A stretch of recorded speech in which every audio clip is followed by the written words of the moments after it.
Tras el asombroso descubrimiento en 1955 de la finca de los Martínez de las Rivas, la Junta Directiva convino con el vendedor el precio de 11 millones de pesetas por la totalidad de las 90 hectáreas de la propiedad. Con el acuerdo definitivo surgió una nueva ilusión que llenó de sentido la vida del club los siguientes años. Mientras se animaban mutuamente por la feliz pero complicada operación, pidieron de nuevo la opinión de Javier Arana sobre la parte eminentemente técnica del nuevo campo.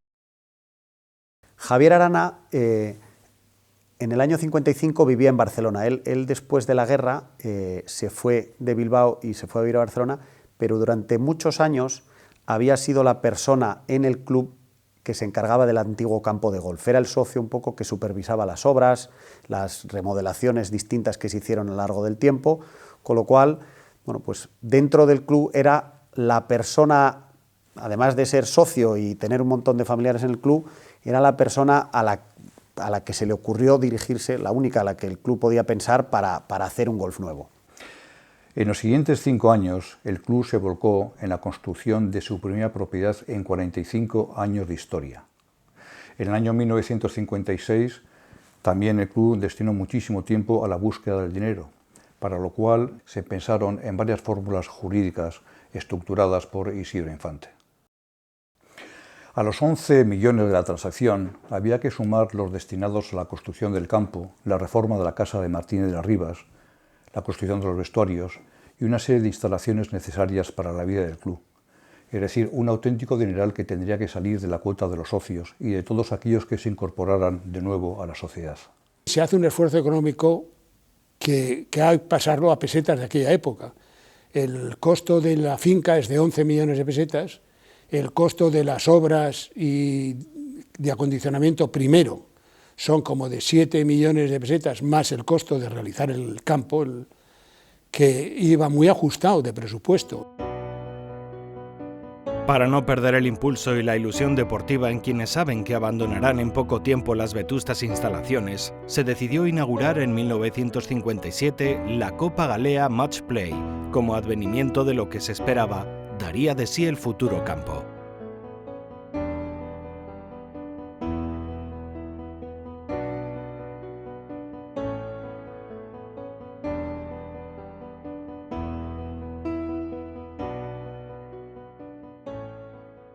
El resto del año se dedicó a estudiar otras actuaciones. El pago de la construcción del campo, más de los edificios destinados al servicio, se pensaba conseguir mediante la venta de las parcelas de la urbanización que estaba en la entrada del club. El arquitecto y miembro de la Junta Directiva, Eugenio Aguinaga Azqueta, estructuró los 77.000 metros cuadrados de libre disposición en 34 parcelas, asegurando que, si se vendían 25, sí se podrían acometer las obras del club. Ante semejantes números, insuficientes para el pago del total de los planes urbanísticos, se rechazó el propósito primero de sustituir la casa de Martínez de las Rivas por un nuevo edificio social, y dejar para más adelante el vestuario de la piscina, que sí debería estar operativa en el verano de 1958. Después de barajar diversas soluciones económicas, finalmente se convino pedir préstamos a los socios y adquirir dinero en el mercado de capitales.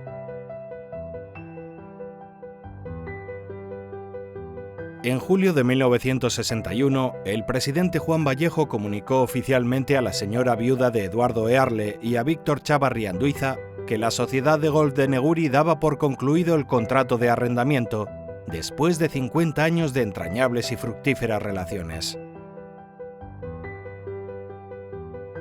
Comenzaba una nueva etapa. Finalizada la primavera de 1957, Javier Arana entregó los planos del campo a la Junta Directiva. Nunca facturó al club sus honorarios y con su asentimiento comenzaron en otoño los trabajos. Entre tantas ocupaciones también hubo tiempo para la simpatía y el descanso. En 1960, Carlos Celles, Álvaro Arana y Ricardo Muguruza tuvieron la humorada de despedirse del campo de Lejona y dar la bienvenida a la Galea jugando a golf, que es lo que mejor se puede hacer en estos casos. Álvaro Arana y yo teníamos una enorme ilusión por conocer las obras que se estaban haciendo ya en la Galea. Y con ese motivo se nos ocurrió la idea de ir a través de las campas que entonces era posible en Guecho, desde el golf antiguo hasta el golf nuevo. Y para ello les invitamos a que vinieran con nosotros dos profesionales del club. Uno era Carlos Celles y el otro era Joaquín Larrazábal. Y con ese motivo, pues una mañana, pues cogimos unas bolas viejas y unos pocos palos y salimos del club. Yo creo que salimos por el hoyo 6 de Neguri, que lindaba con la finca de Arli y el camino de la izquierda. Luego estaba la casa de Gana, luego ya la subida a San Bartolomé, y a partir de ahí yo pienso que por detrás de Jolaseta, por el río Velas, por detrás de Fadura, o por donde encontrábamos pues algún sitio un poco abierto para pegar de vez en cuando un golpe. No intentábamos ni mucho menos todo el recorrido de dar golpes porque era imposible.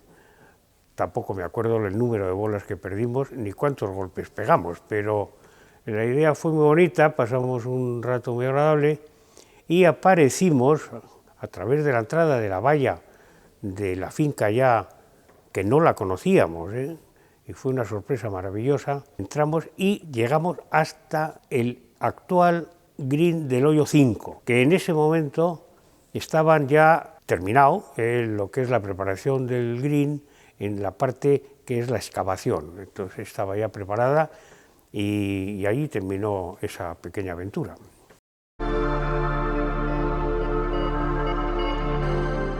Por fin, después de muchos esfuerzos y con muchos trabajos todavía por concluir, el traslado desde la vetusta, querida y entrañable caseta se realizó el 14 de mayo de 1961, 50 años después, toda una vida, del nacimiento de la sociedad.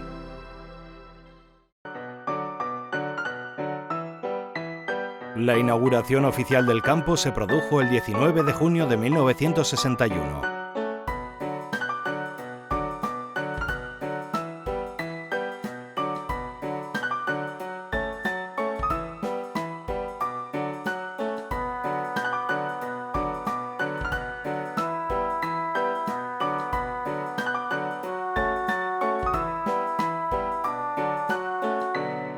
Cuando el campo se inauguró, pues yo creo que lo que debió de ser impresionante para los socios es el cambio. Es decir, el antiguo golf era un campo de 11 hoyos, donde tenías que jugar varios hoyos dos veces, con cruces entre los hoyos, cruzabas una carretera, o sea, era una cosa pues yo creo que comparado con el golf nuevo, semirrústica.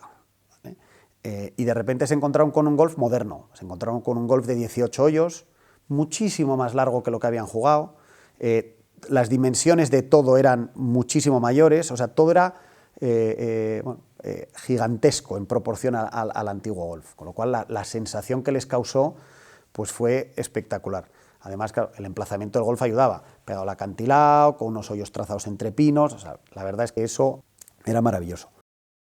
El primer golpe de honor lo dio el presidente, Juan Vallejo, y Mercedes Echart el segundo, en reconocimiento a su triunfo en el Campeonato Internacional Amateur de España de ese año. Se inauguraba la época del campo de la Galea.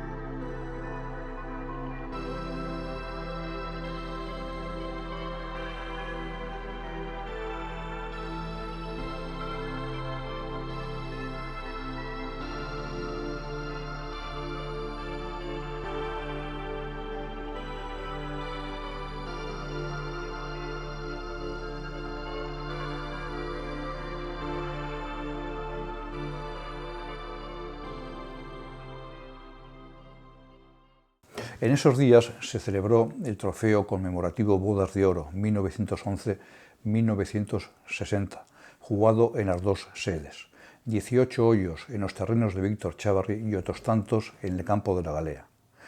Con este acto conmemorativo, los terrenos de Lejona revertieron a sus dueños y nunca más volvieron a sentir las pisadas de los jugadores de Neguri.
La casa que fuera de los Martínez de las Rivas era una maravilla por su forma estética y para ser habitada por una familia acomodada, pero no para albergar la sede de un club de golf necesitado de vestuarios, oficina, cocina, comedor, tienda deportiva y otras dependencias.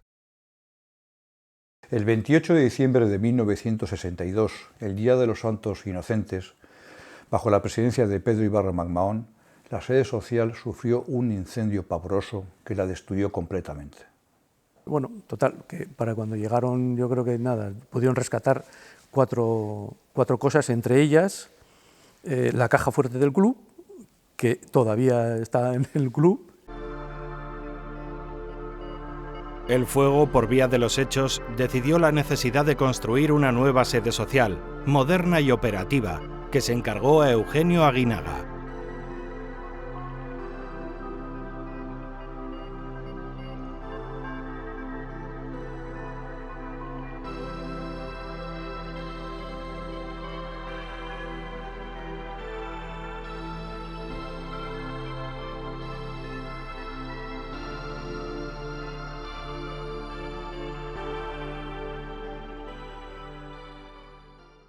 Acordaron continuar con los preparativos del Campeonato de España y para eso tuvieron que levantar muy cerca de la piscina unas carpas donde instalar las oficinas del campeonato y los vestuarios. Los socios y los empleados más involucrados trabajaron muchísimo para que todo estuviera en perfectas condiciones. Hay que recordar que en este campeonato todas las categorías fueron ganadas por los jugadores del club. Pocos meses antes de que se terminara la construcción de la casa de Eugenio Aguinaga, que por cierto nunca cobró sus honorarios, se incorporó a la plantilla María Luisa García, Marilu, para cubrir la vacante de telefonista.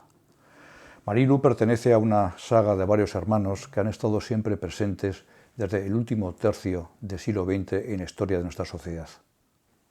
Cuando don Ramón Churruca fue presidente, parece ser que necesitaba una persona para el teléfono, y dijo en casa.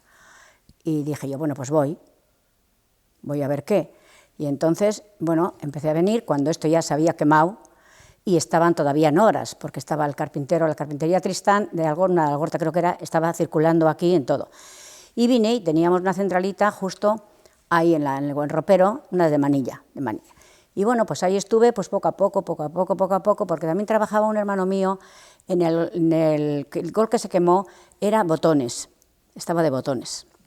Y nosotros, como vivimos en la zona de abajo de Guecho, solíamos traerle la comida a él por la parte de abajo, donde estaban los de los militares y eso, y veníamos. Y de eso, a Dios gracias, que esto ha dado de comer a muchísima gente del pueblo, tanto del pueblo de Guecho como de Portugalete, de Baracaldo, de Sestao, como para Cádiz y como para todo. Que luego después de ahí, efectivamente, pues el socio les intentaba meter en sus empresas un poco para que puedan tener, aparte de ser Cádiz. En los años que siguieron a la inauguración del campo, la Galea acogió varios campeonatos internacionales y muchos nacionales, y sus jugadores participaron en todos ellos con enorme éxito en casi todas las categorías amateurs. La sede definitiva se inauguró en 1964 bajo la presidencia de Ramón Churruca, presentando una estructura innovadora. El proyecto de planta hexagonal fue de enorme calidad, porque el arquitecto era extraordinario y además jugador de golf. Entonces, mi padre hizo 21 soluciones y entonces tenía dos ideas. Una, que el bar era el centro de la vida del club, y eso era verdad, y eso era una experiencia del club anterior, sencillamente. La otra idea fundamental, ligada a la de que el hoyo 9 tiene que pasar por la casa club, era que desde ese bar, que estoy diciendo, uno pudiera ver a la vez el tee del 1, el green del 9, el green del 18 y el tee del 10. Aguinaga recibió el reconocimiento de sus colegas arquitectos.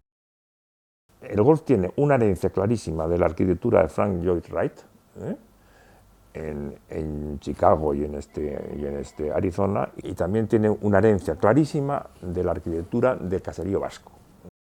Y entonces, terminado el chalet e inaugurado, el año siguiente, el Colegio de Arquitectos Vasco Navarro le dio el premio Pedro de Asúa a la mejor obra hecha en el País Vasco en el último año. En este año también se realizaron los movimientos de tierra que configuraran el campo de prácticas estrenado meses después. En el año 1965, la afición al deporte creció de modo exponencial, registrando más de 14.000 salidas al campo, descontando las participaciones en los campeonatos.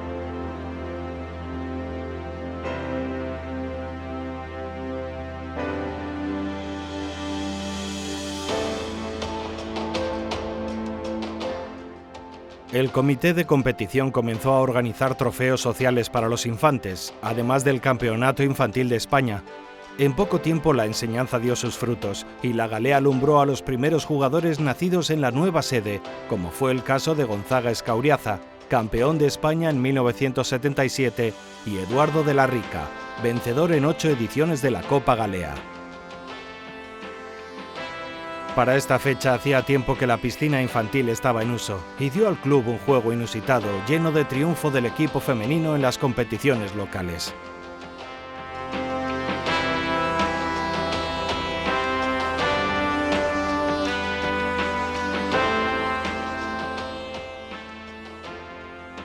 En los años 80 se inauguró la guardería y el pádel.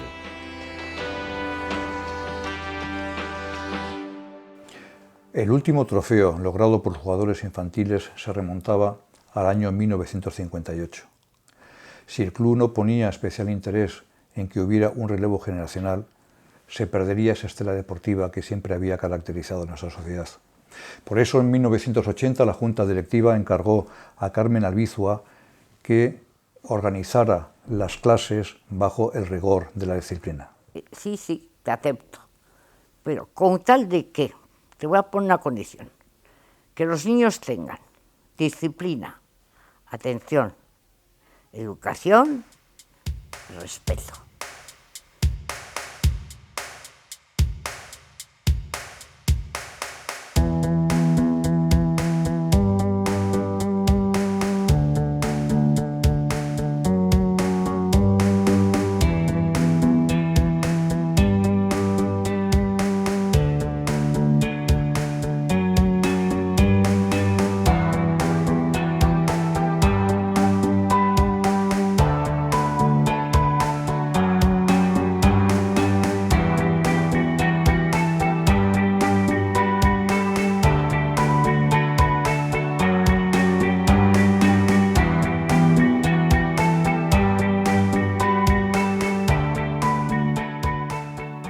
Jaime Artiach fue uno de los niños que recibió la clase de los sábados y considera que aquellos años forjaron su decisión por dedicarse al golf profesional.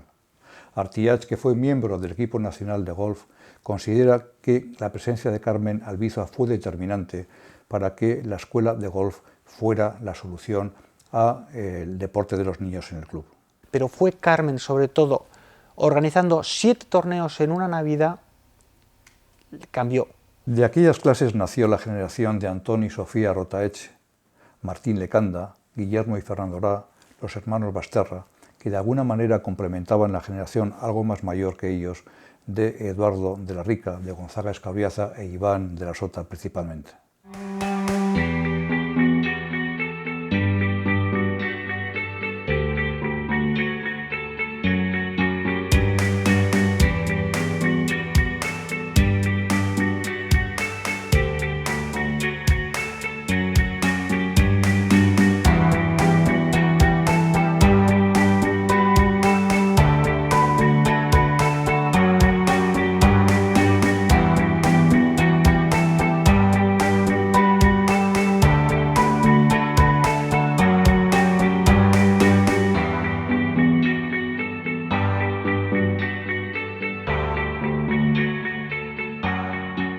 La participación de los jugadores de Neguri en aquellos años aumentó considerablemente. O sea, las clases estaban bien dadas, pero claro, el aprender un swing de golf sirve de muy poco si no estás motivado para estar 12 horas al día como estábamos los fines de semana. Había días que llegábamos a las 9 de la mañana hasta las 9 de la noche. ¿Cómo se conseguía eso? Pues para mí la clave fue muchos torneos. O sea, incluso cuando organizaron un autobús para ir a un campeonato de España, claro, más motivación que esa no. La dedicación y la ilusión de Carmen Albizua, Concha Tosantos y Marisa Araquistain, entre otras, lograron crear la cantera que proyectó el juego del golf a las siguientes generaciones. El inicio de los 80 fue la gran época del jugador del club Iván de la Sota, que fue llamado a representar en varias ocasiones al equipo nacional.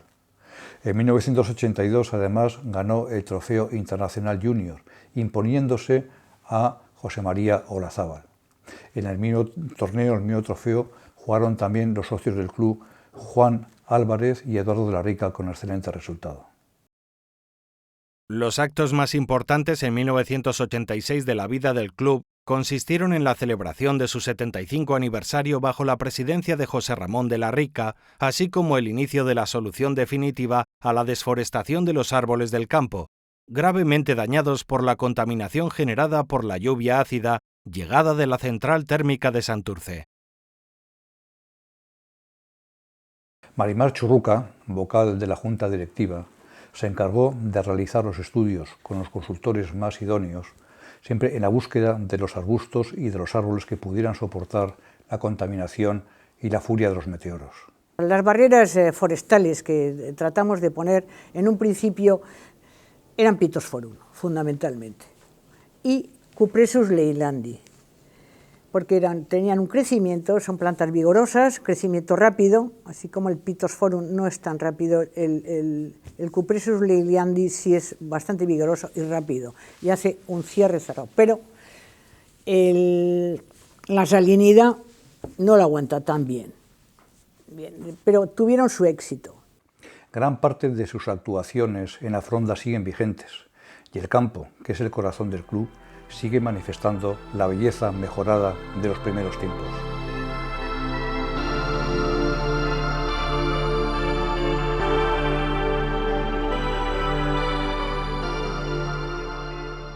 El desarrollo de la vida del club alcanzó su velocidad de crucero, que es la lograda por las instituciones maduras y bien gobernadas.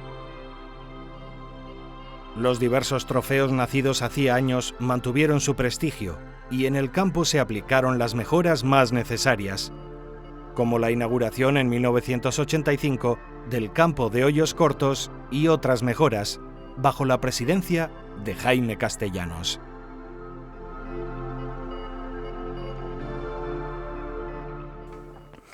En 1992 se inauguraron dos esculturas de dos presidentes que hicieron muchísimo en la historia del club, manifestando con este acto que la tradición siempre debe estar presente en las instituciones que están llamadas a perdurar en el tiempo. Quiero destacar que hasta hace relativamente pocos años para mí, que soy mayor, pero en el año 80 y pocos, Carmen Zabalburu hizo dos bustos, porque era una gran artista, Carmen Zabalburu, aparte de una socia muy importante de este club, porque además de llevar el tema de las cartas y además de ser muy activa en toda la vida social y de tener una gran personalidad, ella era muy artista, y entonces ella hizo los dos bustos que existen en el club, el de Alberto Aznar como primer presidente y el que está fuera en la rotonda de Juan Vallejo. Fueron pasando los años y el club alojó variedad de campeonatos nacionales e internacionales, logrando un siglo de venturosa existencia, es decir, 100 años de historia. Los actos conmemorativos del centenario fueron organizados de una manera extraordinaria bajo la presidencia de Alfonso Eguirazu, con el concurso de 1.350 socios, haciendo ver en lo externo la reputación de un club que se fue construyendo por el desvelo de 5 generaciones. También nos lleva a una conclusión final, es que después de una serie de generaciones, de hecho son 5 generaciones del golf, desde mi abuelo Alberto, y digo otros por Chávarri exactamente igual, hasta mis nietos y los nietos de mis primos, son 5 generaciones. Y estas 5 generaciones que han hecho posible este club, que digo que es puntero, y es puntero no solo en su calidad de golf, sino es puntero en su ambiente social. Los actos fueron diversos, el reconocimiento a los mayores muy emotivo, así como el convencimiento sincero y muy íntimo de que la historia del club debe continuarse con este espíritu en la sucesión de las generaciones. cumplir 100 años es algo especial, es bonito y desde luego, con lo que hemos visto hoy, merece la pena celebrarlo. Pero tenemos que ser conscientes que para cumplir 100 años hay que cumplirlos día a día y año a año. Y que no siempre es fácil, y desde luego no es fácil hacerlo como lo hemos hecho nosotros. Y para eso hace falta tener una buena base y unos buenos cimientos. Y nosotros desde luego los tenemos.